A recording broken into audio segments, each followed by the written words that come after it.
Fala, meu povo, tudo bom com vocês? Felipe aqui, trazendo para vocês mais um vídeo de química para além da equação, dessa vez de cinética química. Vamos entender tudo aqui. Ó, começando, eu queria falar, né, o que é essa cinética química. Cinética química não passa pelo estudo da velocidade das reações químicas. Cinética, né, vai ter a ver com velocidade química. Então, a gente vai ver a velocidade com que as reações ocorrem, como que você pode alterar o cálculo dessa velocidade. Isso tudo a gente vai ver aqui hoje. Começando, eu queria, antes já dar, porque você fala, pô, ok, uma velocidade da reação química, mas zero norte, entendeu? Aí, aqui seria mais ou menos um gráfico, como que a reação química ocorre. Vocês concordam que uma reação química não passa de tipo pode até ser diferente aqui, ó. Pode ser tipo D mais C, vamos colocar 2D mais C, né? Que aí, ó, 2D mais C virando 2A mais B. A reação química é simplesmente o D mais o C se transformando em A mais B. Então seria mais ou menos assim. Tem na concentração de substância com o decorrer da... Deixa eu até mudar isso daqui. Com o decorrer da reação, DR. Aí a concentração de D diminuiria, a concentração de C diminuiria, enquanto a concentração de A e a concentração de B aumentaria durante uma reação. A reação se comporta mais ou menos dessa forma, né? E aqui, né, eu coloquei exatamente esses dois para vocês verem a diferença. Se fosse qual que é essa primeira linha daqui, a de laranja? Seria a linha do D. A linha do D não, gente, perdão. Seria a linha do A. Porque, olha, ao longo da reação ela está aumentando e ela está aumentando mais do que a outra que aumenta. Então, como aqui são 2A, ela vai aumentar mais. Já a de roxo aqui, ó, que é o B, seria essa nossa linha 2. A mesma lógica vale para o C. Então, eu vou deixar aqui de azul, que vai ser o 3, né? E o D de vermelho aqui, que como tem 2, óbvio que aqui eu fiz no olhômetro, né? Não tem nada de dobro. Obviamente isso daqui não é o dobro, né? Mas a ideia é basicamente essa. E aqui mesmo eu já deixei uma questãozinha muito tranquila para vocês fazerem, que questão da UFPE do Rio Grande do Sul, UFPF do Rio Grande do Sul, que trata mais ou menos disso daqui. Aí eu vou deixar aqui para vocês fazerem, porque sai bem tranquilinho. Acho que é basicamente isso que eu expliquei aqui para vocês, de o que é uma reação. Vocês conseguem fazer tranquilo. Mas vamos lá, falar de uma parte importante, que é a velocidade de uma reação química, né? Que como que a gente calcula? Ela vai ser, a velocidade média é a velocidade média, né, de formação ou consumo dos produtos ou consumo dos reagentes. E como que você vai medir? Você vai medir a variação da concentração deles, ou seja, quanto que tem no começo e quanto que tem no final, dividido por quanto tempo durou essa reação. Isso é a velocidade média, que você pega num tempo médio. A velocidade média, a velocidade total, né, da reação... Opa, aqui eu coloquei errado. Não, velocidade, tá certo, tá certo. Velocidade média total de uma reação é sobre o tempo total. E aqui eu queria diferenciar por que a velocidade média e média total muda. Uma reação, aqui, olha, vocês podem ver que a concentração de substância dela não é a mesma o tempo todo. Enquanto aqui, olha, você pega a tangente, né, dessa reta, ou seja, a variação dela, seria mais ou menos a inclinação, né, ela é muito maior do que aqui. E o que isso indica para a gente? Que no começo da reação, o consumo dos reagentes vai ser muito maior do que no final. Então, se no começo a gente consome, sei lá, 5 reagentes por segundo, no final a gente não vai estar consumindo isso. Depende. Na maioria das reações, né? A gente vai estar consumindo, sei lá, 2,3 dos reagentes. Aí, por isso que tem essa diferença. Por isso que é uma velocidade média. A cada segundo seria um intervalo tendendo a zero, que é exatamente essa que a gente vai falar. Que é a velocidade instantânea. Que aí, para o povo das exatas, é um limite disso daqui com o delta t indo para zero. Brincadeira, viu, gente? Não preocupa com isso, não. Mas seria meio que uma velocidade que o delta t, a variação do tempo, tende a zero. Que como que a gente calcula isso? Quando for aparecer, vai aparecer em questão de gráfico aqui. Porque você faz uma questão com 30 tendendo a zero, você divide por zero, dá errado, né, para a nossa matemática. Então, aqui num gráfico, por exemplo, de concentração dos reagentes com o decorrer da reação, vou colocar aqui, decorrer da reação, como que a gente mede? Eu falei ali em cima. A gente mede através da inclinação da tangente da reta. Se a gente quer pegar nesse segundo daqui, a gente pega aqui, ó, e mede a tangente.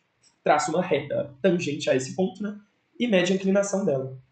Que seria, então, esse nosso x1 menos x2. X não, né? Vamos colocar y para ficar bonito.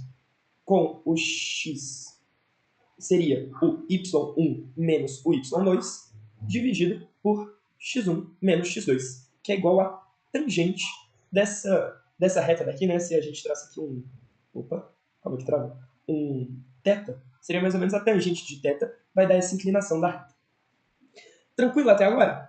Queria então pegar essa questãozinha aqui, ó, para a gente já ter uma pegada aqui de como vai funcionar as questões, né?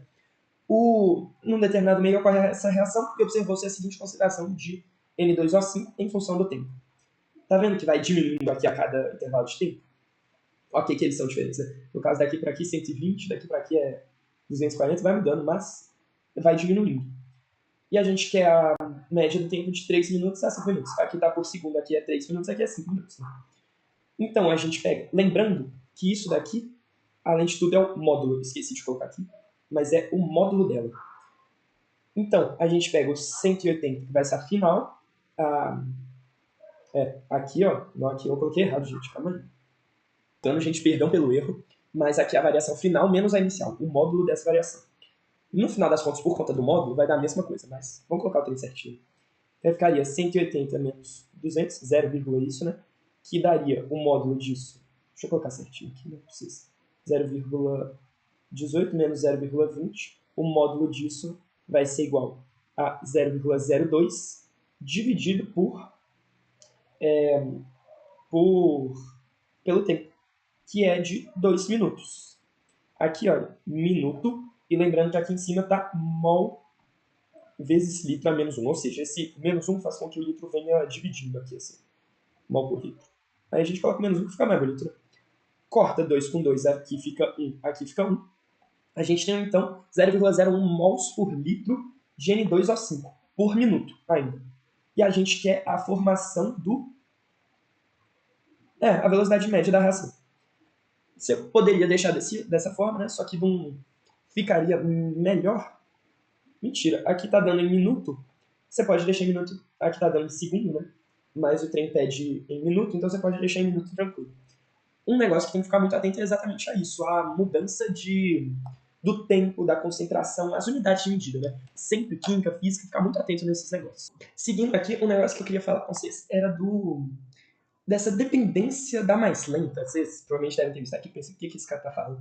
Mas uma reação química, caso ela ocorra em mais de uma etapa, ou seja, A mais B forma C mais D, que vai formar E mais F. Ocorre em duas etapas, né? A primeira etapa é essa, a segunda etapa é essa. A reação química vai depender da mais lenta. A velocidade dela, né, vai depender da mais lenta. Você pensa, se a 1 for a mais lenta, não adianta você ter uma 2 muito rápida, sendo que vai estar faltando C e D. Vocês podem pensar, tipo, vamos pensar num caixa aqui num banco. Se a gente tem uma vazão de pessoas, né, entra muita gente de uma vez, mas só tem um atendente, a velocidade total vai depender do atendente. Se, porém, a porta estiver emperrada e o atendente for muito rápido, entra uma pessoa, aquela pessoa já sai. Entra uma pessoa, a outra pessoa já sai. E depende agora da porta, que seria a nossa primeira etapa, que é a mais lenta. Foi uma analogia meio viajada assim, mas acho que deu para vocês pegarem. Aí vai sempre depender da mais lenta. Seguindo aqui, vamos falar das reações químicas. O que de fato você precisa para que ocorra uma reação química? Óbvio que você precisa, não listei aqui os óbvios, que seria os reagentes terem afinidade química entre si, né? E eles estarem em contato um com o outro. Porque, se eu tenho uma banana aqui e uma maçã embaixo, eu não vou ter contato entre elas não vão poder reagir com qualquer coisa que seja, né? Então, uma reação química, se daqui a poucos viram química, ela vai precisar de uma energia de ativação. O que vai ser essa energia de ativação? Vai ser a energia mínima para que a reação ocorra, ou para que as colisões efetivas ocorram. Mas o que é colisão efetiva, né? Colisão efetiva é uma teoria, né, que as moléculas elas estão o tempo todo movimentando no espaço, né, e elas estão se chocando. E para elas reagirem, elas precisam se chocar de uma forma adequada, de uma forma chamada de efetiva, para que a reação ocorra. Se, por exemplo, tem essas duas moléculas aqui se chocando aqui, pum, e elas se chocarem desse jeito, não vai ter uma reação. Por quê? Essa segunda daqui não vai ter em contato com a primeira. Porém, se for com a outra segunda, se for dessa forma, aí elas poderiam reagir, já que elas possuem, já que a colisão foi efetiva. Porém, ainda tem um extra, que seria o complexo ativado, ou também chamado estado de transição, que é uma parte entre esse choque e a formação dos produtos, ou seja, é uma fase entre os reagentes e os produtos, que a molécula tem tanto as ligações com o primeiro composto existindo, né? Aqui, as que eu marquei de roxo agora, tanto com o segundo composto formando, que seriam essas daqui. Então é tipo um estado intermediário que tem todas as ligações possíveis na metade dela, porque tem ligação formando e tem ligação quebrando ao mesmo tempo. E o que isso gera? Gera uma alta instabilidade, e a gente já viu que uma grande estabilidade vai ter uma grande energia potencial também. Então, normalmente nos gráficos, esse gráfico é muito comum também, né? Aqui eu coloquei a evolução da reação, mas é a mesma coisa que eu estava falando antes, por energia potencial pelo caminho da reação, né? Aqui temos os reagentes, deixa eu até escrever aqui, os reagentes e os produtos. E este pico daqui vai ser a energia de ativação necessária para que essa reação ocorra. Então, mesmo aqui, olha, falando de variação de entalpia, né, que é a variação de energia, a variação de energia da reação química seria essa, do reagente para o produto. Porém, ela precisa de mais energia do que isso para formar. Ela precisa dessa energia de ativação aqui, ó. Tá vendo? Deixa eu até colocar de vermelho para dar um ênfase. Aqui seria a energia de ativação necessária para que a reação ocorra. Então, supondo que... A gente vai ter uma questãozinha aqui, rapidão. Cadê ela? Ih, eu não coloquei nenhuma questão disso. Não, gente, então calma aí que eu vou pegar aqui. Vou criar aqui essa. Tenho aqui 10 energia em kJ por mol. Vou colocar aqui. A gente tem uma energia em kJ por mol. Aqui está 70, aqui está 10 e aqui está 50. Essa daqui seria a energia dos produtos, né? 50 kJ. A energia de ativação vai ser qual desse composto? A gente vai ver aqui, ó, tá no 70, é 70. Não é 70. 70 menos 10, né? Porque os reagentes já começam com 10. Então a energia de ativação nesse exemplo daqui seria 60 kJ. Tira esse...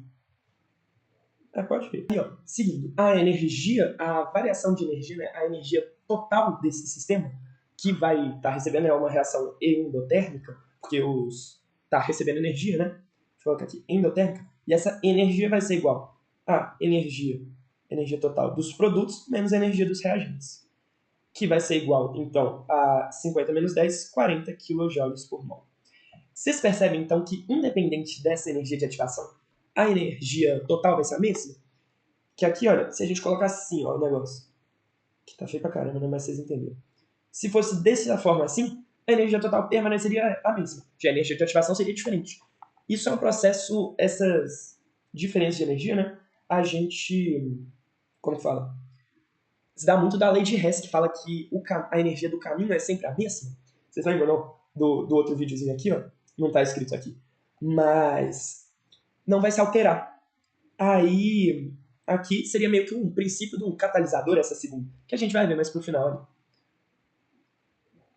E aqui, para acabar, né? Como que a gente acelera uma reação química?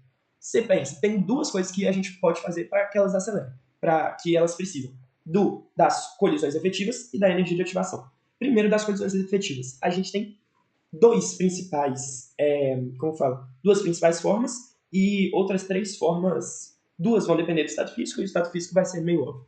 Com o aumento da temperatura, a gente aumenta a energia das moléculas, né? A energia cinética delas. Com uma maior energia cinética, elas se movimentando mais no espaço, a gente aumenta as colisões e então as colisões efetivas também. Com a maior concentração dos reagentes, a gente vai ter mais reagentes. Com mais moléculas batendo, vamos colocar assim, mais moléculas batendo, tem maior colisão, logo tem maior colisão efetiva. No estado físico seria a mesma coisa, porém com grau de liberdade. O gasoso está muito disperso no ambiente, no ambiente, enquanto o líquido está mais junto e o sólido bem mais. Então as colisões do gasoso vão ser maiores, assim as colisões efetivas também serão maiores. E tem dois negocinhos aqui, um para o gasoso somente e um para o sólido somente, que eu acho válido ressaltar. Que é a pressão para o gasoso. Quanto maior a pressão, maior vai ser a quantidade que eles vão estar batendo, né? Maior vão ser as colisões, então as colisões efetivas. E a superfície de contato do sólido também muda. Se você tem, por exemplo, o cubo mágico aqui dessa forma, ele vai ter uma superfície de contato aqui X. Porém, se ele estiver todo triturado, ele tem uma superfície maior, porque aqui ó, é só a externa, e tem os bloquinhos aqui dentro. Com os bloquinhos aqui dentro, aumentaria a superfície total. Uma questão aqui que eu peguei para isso foi essa 29, que pede qual que é a velocidade de formação do gás carbônico por CaCO3 nas diferentes negócios. Aqui, olha, a gente já vê a amostra de CaCO3. Tá em pedaço, em pó e em pó. Ou seja, A1 vai ser a menor de todas, né? E aqui a gente vê a concentração. Enquanto A1 e A2 têm a mesma concentração, A3 tem uma maior concentração. Maior concentração, maior velocidade da reação. Então seria 1, 2 e 3. Seria então A1 a menor, nossa letra B. Aqui, olha, eu trouxe ainda uma outra questãozinha, né, que fala no gráfico, as curvas apresentam quais comprimidos, né, quais condições do comprimido. Comprimido inteiro em temperatura ambiente. Comprimido triturado em temperatura ambiente. Comprimido inteiro em temperatura menor que ambiente. Ou seja, aqui ele tem... Aqui está temperatura normal, a temperatura normal, vamos colocar aqui assim, temperatura normal, temperatura menor que a normal.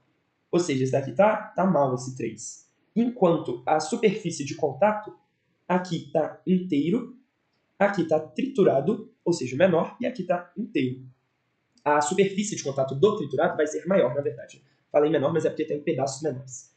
Então, vocês concordam que entre todos esses daqui, o que está em pior condição de velocidade seria o 3? Porque ele está com uma menor superfície de contato e uma menor temperatura? Então, o 3 seria a nossa... Cadê? O volume de CO2 formado, né? Aqui fala que forma CO2 no negócio. Então, ao que forma menos CO2 por tempo, seria a nossa pior, que seria essa 3. Já aqui as duas com temperatura normal, você tem que ver, então, a superfície de contato, que dá 2 está triturado e dá 1 está inteiro. Então, aqui seria 1 e aqui é 2. Então, temos, respectivamente, A, B, C como 2, 1 e 3. Para finalizar, queria falar da energia de ativação, que é, a gente já falou, né? Só que como que a gente muda ela? Através de catalisadores. Os catalisadores, eles não vão ser consumidos efetivamente na nossa reação. Ou seja, ele vai ser consumido em alguma etapa e depois ele vai ser formado. Sempre o catalisador vai ser consumido e depois formado. Então você vai precisar de uma reação com mais de uma etapa. E ele vai diminuir a energia de ativação. Né? Aqui é um gráfico de partículas por energia cinética de partícula. E aqui eu coloquei, né, arbitrariamente a energia de ativação. Esse de roxo, vocês veem que tem muitas moléculas com essa energia de ativação aqui. Com essa energia de ativação, deixa eu colocar aqui, o gráfico estava errado, gente. Energia de ativação 1 e energia de ativação 2. O que o catalisador faz? Ele pega essa energia, aí olha, a energia de ativação, né, essas moléculas que estiverem para frente da energia de ativação, elas vão estar fazendo a reação química, podendo fazer com que ocorra a reação química. Enquanto na energia de ativação 2, tem um número de partículas bem maior. Vocês veem que tem essa área toda, né, de vermelho que eu marquei. Então, qual delas seria aquela com catalisador? Seria a 2, né, porque tem uma energia de ativação menor e mais moléculas acabam fazendo a reação. Então, o catalisador ajuda a reação química a ocorrer mais rapidamente. E um catalisador muito famoso, né, vamos até puxar aqui, são as enzimas no nosso corpo, que sem elas a vida provavelmente não seria possível. E aqui tem a diferença de catálise homogênea e heterogênea, que a diferença é que a homogênea você viria o catalisador em uma fase mesmo de... Não fase, tipo, primeira fase da reação e segunda fase da reação, mas fase líquido, estado da matéria, líquido, sólido, gasoso. A diferença delas, né, seria homogênea, uma catálise homogênea, se tem uma fase só, ou seja, os reagentes e o catalisador estão na mesma fase, ou seja, líquido, líquido, ou gasoso, gasoso, ou aquoso e aquoso, ou heterogêneo, que vai ter mais de uma fase. E o reagente pode estar em qualquer uma dessas, porém o catalisador vai estar em estado sólido. Por fim, eu queria resolver essa questãozinha aqui com vocês. Sei que tá meio longo o vídeo, mas vamos fazer ela aqui que eu acho que vai valer a pena. Para nossa provinha da Luana e para aprender também, né, gente? Tem que aprender. Admita a formação de N2 tem uma velocidade média constante igual a 0,05 mols por minuto a menos 1. A massa de gás carbônico em gramas formada em uma hora é... Ou seja, ele nos dá do nitrogênio e quer saber do gás carbônico. Para isso, vamos calcular então quanto de nitrogênio vai formar em uma hora? Se a gente tem 0,05 mols por minuto, você pode colocar assim, ó, mols por minuto, em uma hora, que são 60 minutos, a gente vai ter x mol. Você pode fazer uma regra de 3 básica, que 60 vezes 5 aqui vai ficar 0,5 vezes 6, que vai dar 3 mols.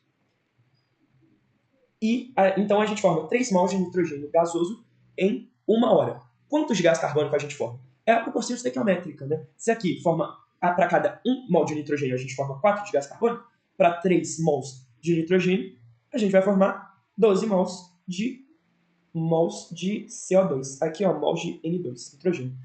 Entretanto, pede em gramas, né?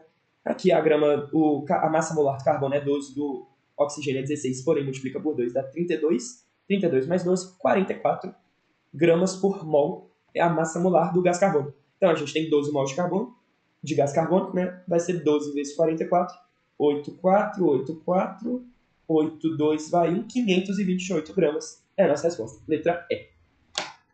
Espero que vocês tenham entendido. Gente, o vídeo ficou um pouquinho maior do que eu esperava, mas espero que tenha dado para entender tranquilo. Qualquer coisa pode deixar nos comentários. Ó, vambora que daqui a pouco tem mais.